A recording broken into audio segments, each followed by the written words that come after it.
Hello everyone. My name is Guillaume Jourdain. I'm the founder and CEO of Bilberry, a French startup.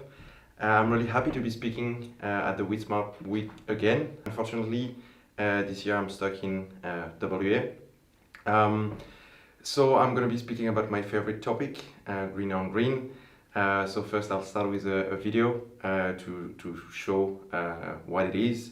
So on that video you can see one of our users on an Agrifac 48-meter self-propelled with the cameras that is spraying radish on wheat.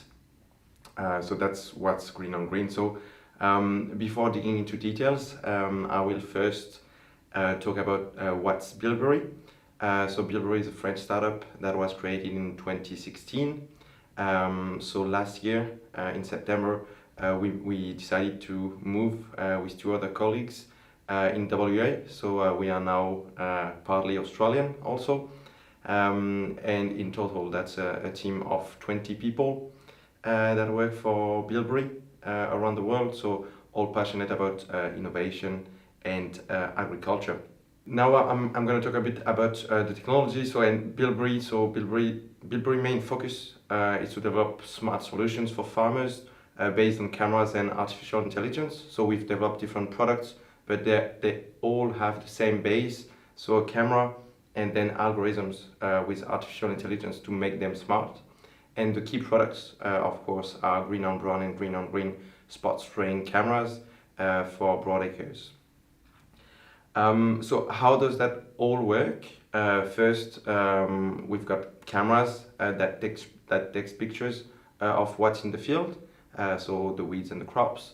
Then these cameras, there is one every 3 meters on the boom. This camera, they send the images to computers that are trained to recognize weeds and crops.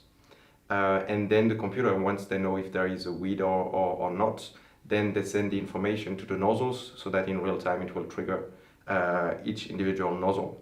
At the same time, it also sends a report so that we can build a map from the detection that we made. I'll just show a couple of pictures so that you can understand exactly how it works. So first step, you are with your sprayer on the field. So here you can see one sprayer ready to go. Then the camera will just capture images. So that's picture taken in pastures, and that's duckweed that you want to kill. So then the camera sends the image to the computer, and then on the next image what you see is what the computer actually sees. So the computer sees that with the red color. What's interesting is that the computer can actually see different weeds. So here you can see that the weeds that are colored in red is one species of weed, the duckweed, and then in green you can see the dandelions that are colored. Another thing is that it works also for GreenOnDrone, as you can see on that image. And then the last step, as you will see on the video, is just to do the live spot spraying. So we've discussed about, how does it work in general. Now, why should you do spot spraying? So the basic principle is to put the right herbicide at the right place, right time, and right quantity. WeedSmart has developed the big 6 about weeding. We've got kind of a big 5 of spot spraying. So the first key topic with spot spraying, really interesting one, is resistance management. So one question that we like to ask is, what would you do differently if you could spray 10 or 20 times less herbicide than what you are doing now? For instance, is there a chemical that's maybe $40 a hectare blanket spraying that you would like to use to be able to work on your resistance? Then if you've got the cameras, it's not a $40 per hectare chemical anymore, but it's just $4 per hectare. So that's a new possibility. Also another question, do you want to use different rates, maybe more robust rates? Again, you spray less, so you can allow yourself to spray a bit more and it stays financially viable. Also, can you spray at a different time? Sometimes you don't want to spray because the crop is too fragile, but if you just spray on 5% of the crop, maybe you can afford spraying at that moment. So it's all that thinking, and there are many more questions and many more answers, but that's really an interesting tool to work on resistance. Then our second block regarding why spot spraying would be working on the weed seed bank. So I think that's another important point of WeedSmart. But actually, again, you can ask yourself the same question. What would you do differently to control your weed seed bank if you had cameras and if you were spraying 10 times less? Also, what can you do differently if you had weed mapping of your farm over the last 5 or 10 years? First, of course, you would be able to understand, okay, am I doing a good job at this stage? On this specific paddock, is the weed infestation going down or is it going up? So that's first a very interesting control point to understand where you are. Also, can maps help you, for instance, working on your pre-emergent program? So can you do actually selective spot spraying also for pre-emergent herbicide based on weed mapping from the previous years? That's also questions that are interesting. For all these questions, I think the answers are probably different on each farm. Each farm is different, has different problematics, and so the answers are probably different all the time. But that's what's also really interesting with the cameras. It can be adapted to all types of farm. The third interesting point about the cameras is obviously cost savings. I'll just take an example. If you spray an expensive chemical, let's say for instance Velocity, that could cost you $30 a hectare, over 5,000 hectares of weeds, that would cost you maybe $150,000 blanket spraying. If you go with the cameras and you are maybe saving 90%, then it's a $15,000 spray application. So it's like $135,000 savings. So that's a lot. One thing that's very important about the savings is that when you spray with the cameras, you will miss some weeds. That's something that's very important to know. So it's not like a pure benefits of $135,000 because you have to take into account the weed that you miss. And so maybe you should go sometimes an additional time. The reason why weeds are missed is just that the main reason is that when the cameras look forward, then the weed, they can be just hidden by the crop, so they are just impossible to see. So small weeds sometimes are more difficult to see. So that's always something to have in mind when implementing a strategy with the cameras, and we'll talk about it a bit later. You have to take into account how to control your weeds, because that's the most important things all the time. You can make savings, but what you want is to reduce the weed pressure in the end. Then the fourth interesting point is to reduce crop damage. So herbicides, when they are sprayed on the crop, obviously they kill the weeds, but they also have an impact on the crop. It depends on many different things. So the crop, the herbicide, the rate, the stress under which the crop is at the moment of spraying. So there are many different factors.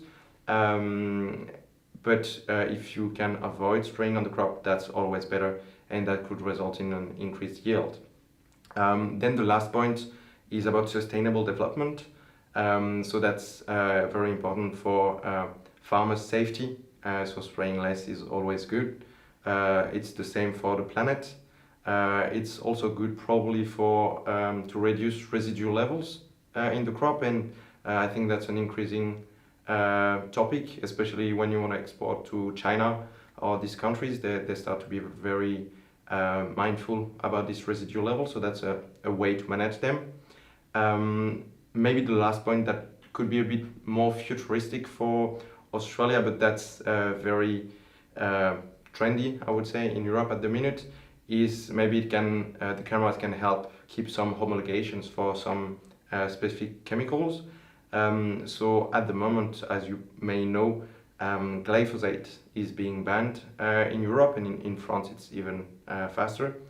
And so it could be a solution to keep partial homologation just with the cameras. So maybe it's like extending the thinking of what New Farm is doing with their OSST labels for green on brown spot spraying. So that could be something that's interesting for the future.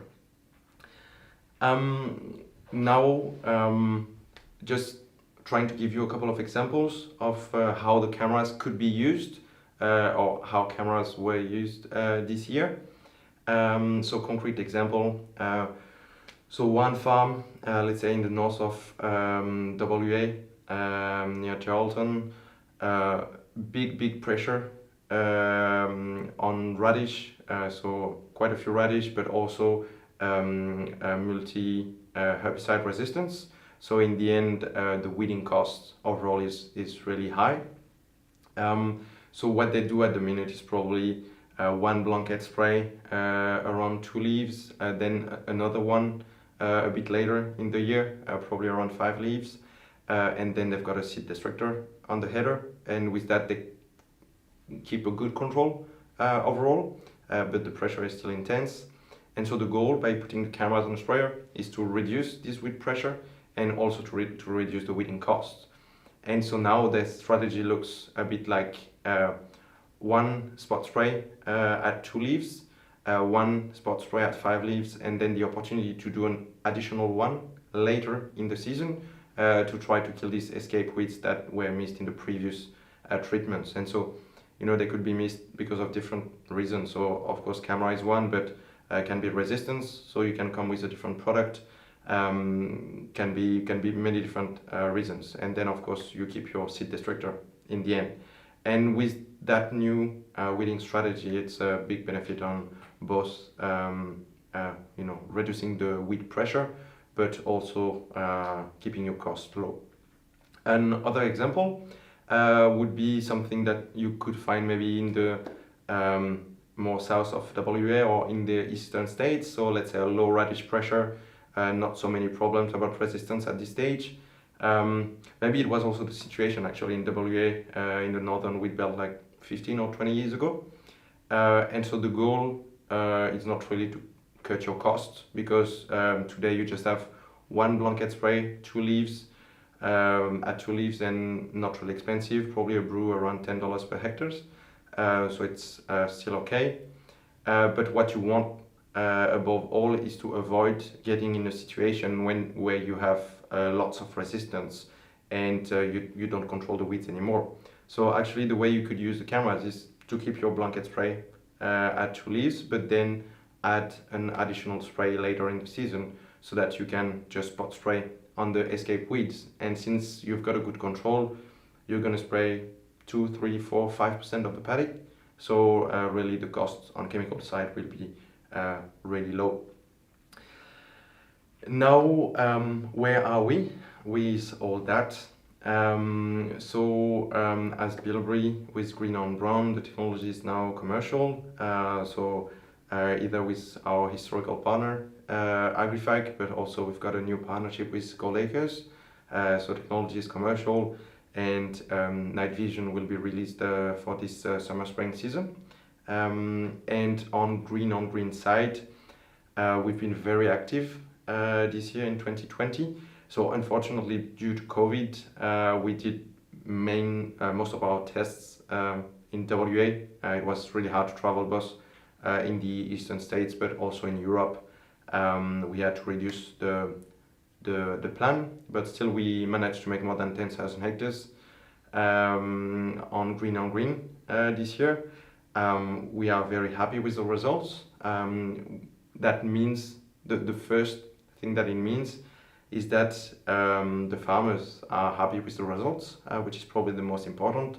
But also we can see the hit rates are really satisfactory, and the kill rate in the end seems to be good as well. The way we have done all this spraying is that all the times we make some maps with different zones in the paddocks. Before there is a spraying, we note how many weeds there are, and then we come back after 14 days and 28 days to see, you know, are they killed, are they alive, you know, what is the status of these weeds. So we've got figures there, and then we will get more figure at harvest time to see, what's the quality of the job that we did. So we'll share more of these results a bit later on the year when we get a full picture of all that. But in the meantime, we've been working, to prepare for the coming years, and especially next year, 2021. So we've got partners all across Australia especially, that take pictures that took pictures during the GreenOnGreen season. So I think you'll probably see YP Ag during the week, the WeedSmart week. They'll probably talk a bit about the cameras, so they've been working a bit with us on that, but other people as well. So it's really important for us to prepare the future and to get pictures from all over Australia, so that we make sure that GreenOnGreen will be efficient and effective everywhere. And yeah, obviously we'll be sharing more results when we have consolidated everything in the coming 2 months. In the meantime, if you want to contact me, you've got contact details here. You can also contact us on Twitter. So we've just started tweeted. We try to be active, especially when we are in the field. So if you are interested to follow our field work, you can just follow on Twitter, and you'll have more information. Then thanks for your attention, and so I think I will be live with you in a couple of minutes to answer questions. So feel free to ask anything.